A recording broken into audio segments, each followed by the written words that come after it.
बिस्मिल्लाहिर्रहमानिर्रहीम। शौहर रोज रात दूसरे कमरे में जाता और बोलता कि मुझसे फोन पर बात करो। मैं समझ ना पाती कि एक साथ रहते हुए ऐसे क्यों वो बोलता है।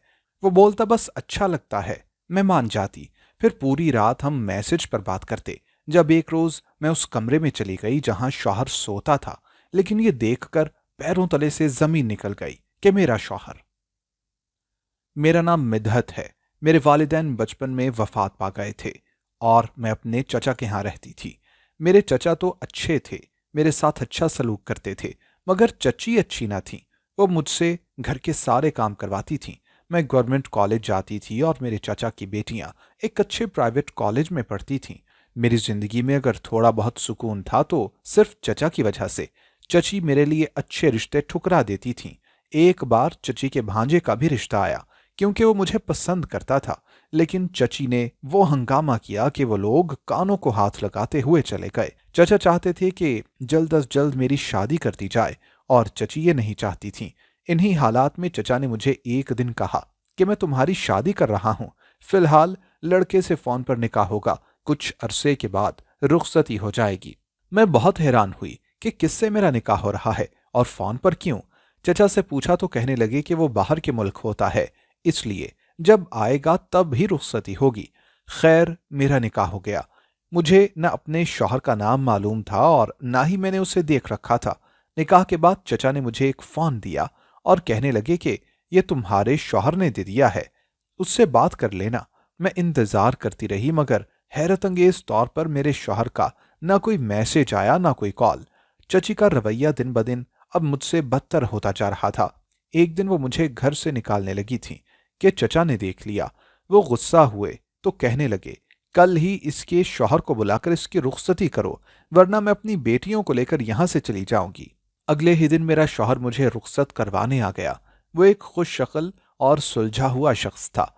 वो मुझे रुखसत करवाकर एक फ्लैट में ले आया और खुद बाजार से खाना लाने चला गया। मेरी शादी की पहली रात थी और वो कहने लगा कि आज मैं तुमसे मैसेज पर बात करना चाहता हूं। वो ये कहकर दूसरे कमरे में चला गया। मैं हक्का बक्का थी कि ये चल क्या रहा है आखिर। पहले फोन पर निकाह, फिर अचानक रुखसती और अब शौहर का ये रवैया। खैर, उसने मुझसे मैसेज पर बात की। उसका नाम अली हैदर था। वो मुझे अपने काम के बारे में बताता रहा। सारी रात हमने मैसेज पर बात की और सुबह सुबह वो काम पर चला गया। मैं पूरा दिन ये सोचती रही आखिर उसने फोन पर क्यों बात की।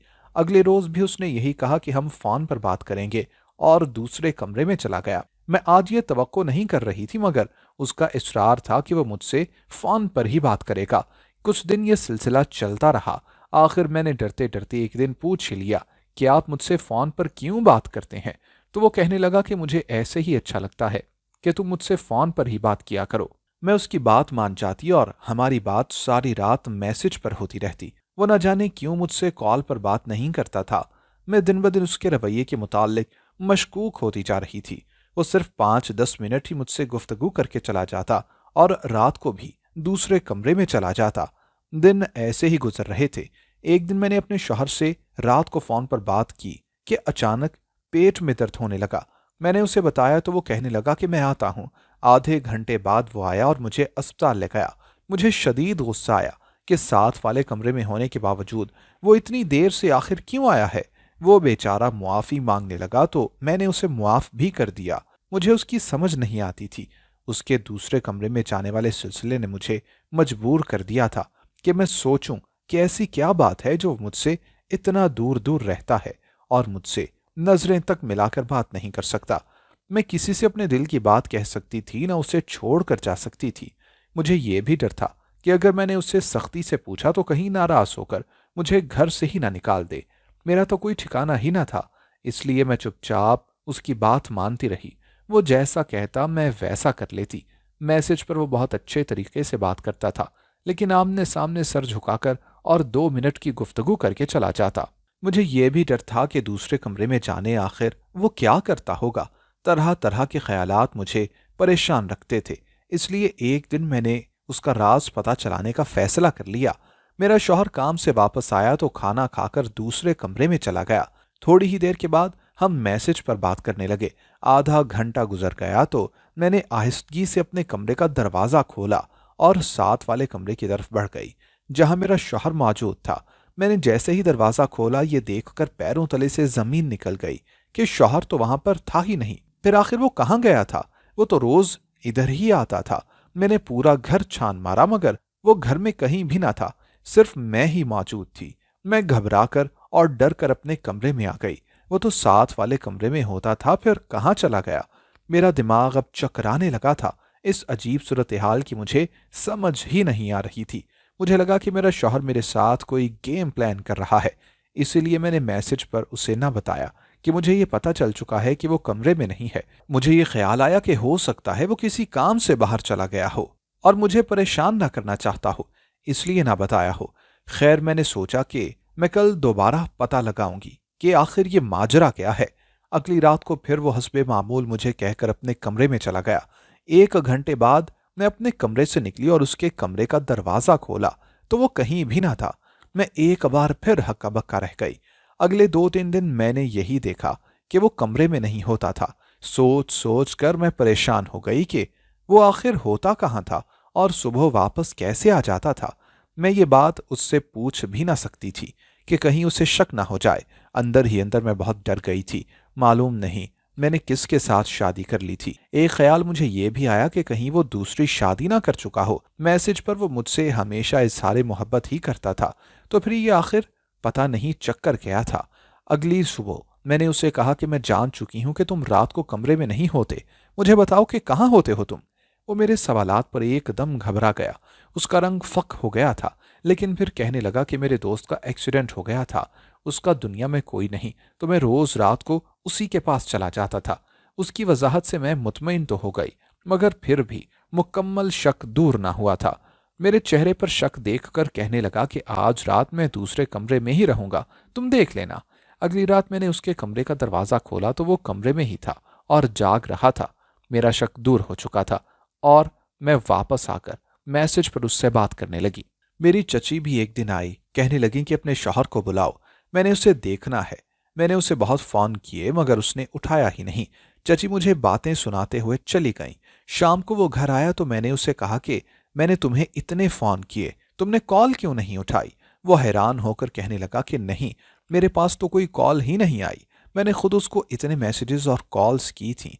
मैंने उसके वॉशरूम में जाने के बाद चोरी चोरी उसका मोबाइल चेक किया, मगर ये देखकर मैं शॉक्ड रह गई कि उसके मोबाइल में मेरा नंबर ही सेव ना था। मैं सोचते हुए कमरे से बाहर आ गई और अपने कमरे में आ गई। हैरत अंगेज तौर पर कुछ ही देर में मेरे शौहर के मैसेजेस आने लगे। मैंने सोचा कि हो सकता है कि उसने किसी और मोबाइल में मेरा नंबर सेव किया हो। बात करते हुए मुझे याद आया कि मेरा चार्जर खराब हो गया था। मैंने सोचा कि मैं उसके कमरे में जाकर उससे मांग लेती हूँ। मैंने उसके कमरे का दरवाज़ा खोला तो वो सो रहा था। उसे सोते देखकर मेरे हवास सुन हो गए, क्योंकि मेरे मोबाइल पर अभी तक मेरे शौहर के मैसेजेस आ रहे थे। मोबाइल पर मैसेज आ रहे थे और वो सो रहा था। ये आखिर कैसे हो सकता था? मेरी तो जान ही निकल गई कि मेरे साथ ये कैसा धोखा हो रहा है। मैंने उसके सर पर पहुंचकर उसे जगाया तो वो हड़बड़ा कर उठ बैठा। मैंने चिल्लाकर उससे पूछा कि कौन हो तुम? तुम मेरे शौहर नहीं हो। वो घबरा गया। मैंने उसे कहा कि अगर तुम मेरे शौहर हो तो मुझसे मैसेज पर बात कौन कर रहा है? ये सुनकर वो हाथ जोड़कर कहने लगा कि मुझे मुआफ कर दो, मैं वाकई तुम्हारा शौहर नहीं। लेकिन मुझे गलत न समझो, मैं तुम्हें सारी सच्चाई बताता हूँ। वो कहने लगा कि मैं तुम्हारे शौहर का दोस्त हूँ, वही तुमसे इस वक्त बात कर रहा है। मुझे यकीन करना मुश्किल हो रहा था, मेरे साथ कितना बड़ा धोखा हुआ था। उसने वीडियो कैमरा ऑन किया और कहने लगा कि लो अपने शौहर को देख लो और उससे बात कर लो। जैसे ही सामने मेरे शौहर का चेहरा नजर आया, मुझ पर जैसे आसमान टूट पड़ा, क्योंकि वो कोई और नहीं बल्कि मेरी चची का भांजा था। वो मुझे कहने लगा कि मैं तुम्हें पसंद करता था और तुम्हारे लिए रिश्ता भी भेजा था, मगर मेरी खाला और तुम्हारी चची को ये मंजूर ना हुआ, इसलिए उन्होंने इनकार कर दिया। उसके बाद मैं बाहर के मुल्क चला गया। वहां एक दिन तुम्हारे चचा ने मुझे फोन किया और कहा कि मैं तुमसे शादी कर लूं। मुझे और क्या चाहिए था, फौरन हाँ कर दी। यूं मेरा निकाह तुमसे फोन पर हुआ, मगर खाला से ये बात छुपाई गई थी कि तुम्हारा निकाह किससे हो रहा है, वरना वो ये शादी ना होने देती। वहां मेरा काम ऐसा था कि एक दिन में छुट्टी नहीं मिल सकती थी, इसीलिए तुम्हारी चची को दिखाने के लिए मैंने अपने दोस्त को तुम्हारा शौहर बनाकर भेज दिया, ताकि उन्हें शक ना हो। मैंने अपने घर वालों को भी नहीं बताया था कि मैंने शादी कर ली है। मेरा इरादा यही था कि तुम्हें यहां बुलाकर फिर सबको बताऊंगा। मैं ये सब सुनकर हैरान रह गई।